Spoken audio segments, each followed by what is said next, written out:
Hey, in the studio, I'm back, had a good time out at NAMM, seeing old friends and making new ones and seeing some great gear.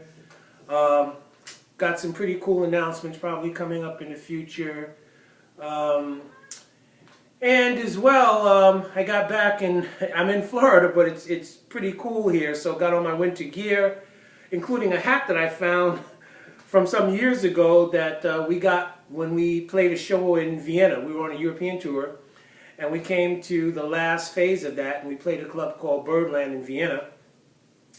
And the owner, Eric, who's the son of Joe Zawinul, he was kind enough to give us sort of gifts while we were at the club, and among them was these cool winter hats, which are really warm and everything. So weather being as it is, even though I'm in Florida, not complaining, realizing how it is other places right now, I'm not complaining. But it is a little cool here, and I was outside for a walk. So, but then decided to go ahead and come in and put down a Slick Lick series. While I have some time, I've taken a couple of days off because actually I'm on grandfather watch here. My beautiful daughter is going to have a child any time now, so hanging in there with that. And meanwhile, besides divulging my entire life story here, decided to put down a Slick Lick. So what the Slick Lick is today is dealing with double stroke rolls and kind of using them in the course of your playing. So, of course, double stroke roll, you got to kind of practice it. A couple of ways to do it. One is just to get your wrist loose.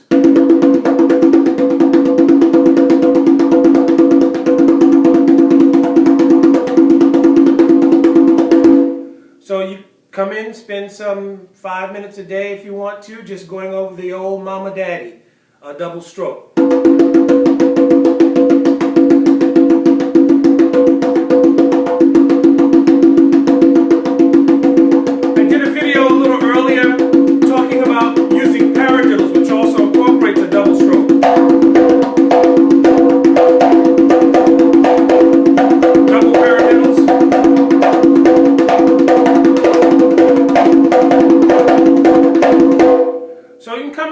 Exercises like that.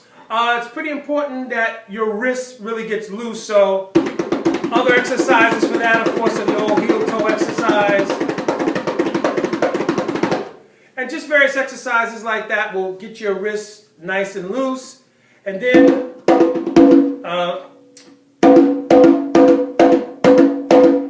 eventually you'd like to start to get to a point where it's not so much wrist, but you can use the bounce of the drum.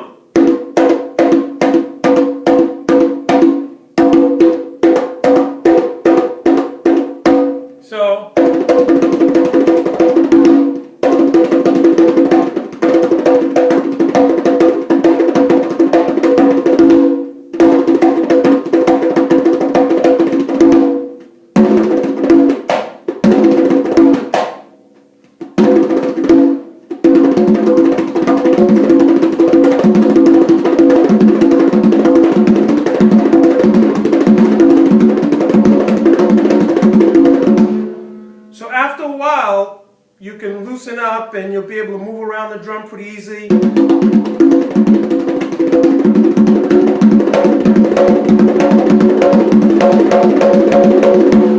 Using that double stroke roll. So, one lick, because you want to try to make everything musical, you don't want to just have the double stroke as some kind of mechanical imposition on the groove. You want it to make musical sense. So, here's a couple of ways you can use it in a groove. Tumbao has always been the common denominator when we do these things because it's sort of a good base whenever you're playing tumbadores to get a good march, a good tumbao going. So.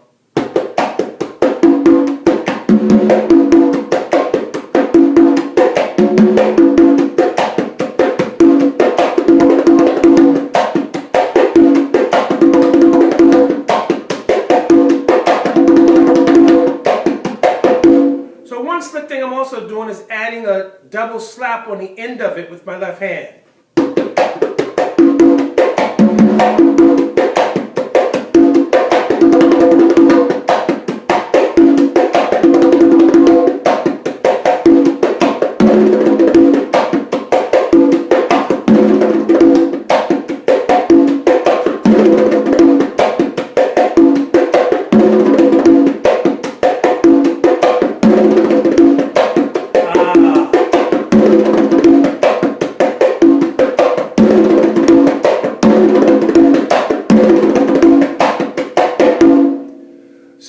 these are a couple of ways you can use a double stroke. You can also use it just as a means to shift the feel and the time, like this.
So on and so on. Forgive the background noise, that's my kit kind of resonating in the background there, but just a couple of ideas that you can do using the double stroke roll.